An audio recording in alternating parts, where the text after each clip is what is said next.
गुरुजी, एक जिज्ञासा मेरे मन में आई है। हो सकता है हमारे दर्शकों के मन में भी यह जिज्ञासा हो।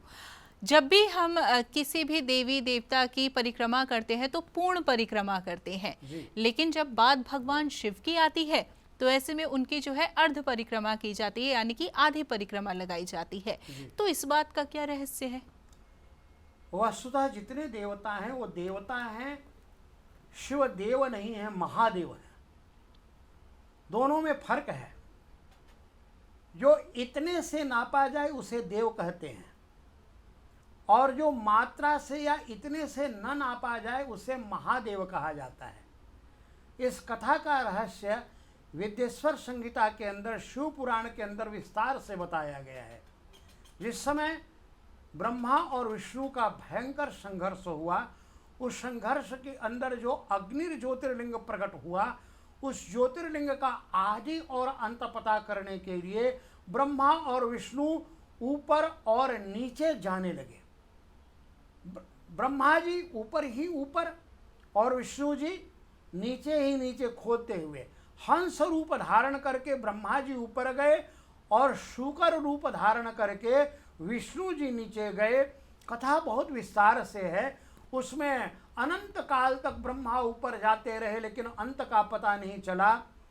विष्णु अनंत काल तक नीचे जाते रहे लेकिन आदि का पता नहीं चला।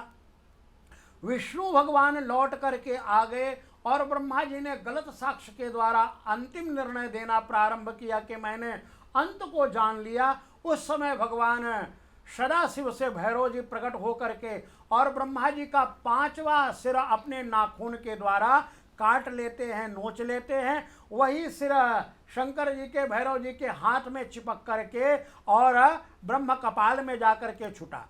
रहस्य ये है कि जो भी इतने के द्वारा नाप लिया जाता है उसे देवता कहते हैं, और जो किसी नाप के द्वारा नापा नहीं जाए उसे महादेव कहते हैं। महादेव अनंत, अव्यय और अपरिछिन्न है। अपरिछिन्न की कभी भी परिक्रमा पूरी नहीं की जा सकती है। अपरिछिन्न होने के कारण महादेव कभी किसी के आकार में, कार में नहीं आते हैं। गाँव में हम देखते हैं कि जिस समय लड़कियां गोबर का अपने उपले बनाती हैं, बिनने के लिए गाँव में जाती हैं, तो वहाँ पर हम देखा करते थे कि जहाँ पर गाय भैंस की गोबर गिरती है ना जी, वहाँ पर वह कार कर देती है। कार का अर्थ है चिन्ह, इतना इतना ये मेरा हो गया। जो मेरा और तेरा में नहीं बटता है वही महादेव है। इसलिए महादेव की आधी परिक्रमा की जाती है, क्योंकि महादेव के अंदर से सारे देवता निकलते हैं और सारे देवता अंतिम काल में महादेव में ही समा जाते हैं। इसलिए जलहरी से जिस तरफ, क्योंकि जलहरी कभी भी आप देखना उत्तर के तरफ होती है। बहुत से लोगों को, बहुत जगह हम जाते हैं तो आजकल बहुत से लोगों को ये पता ही नहीं है कि भगवान शंकर की जलहरी को किधर रखना चाहिए। जब भी भगवान शंकर का शिवलिंग स्थापित करें तो उसके लिए भूमि का संस्पर्श अत्यंत आवश्यक है। आप छत पर शिवलिंग का निर्माण नहीं कर सकती हैं।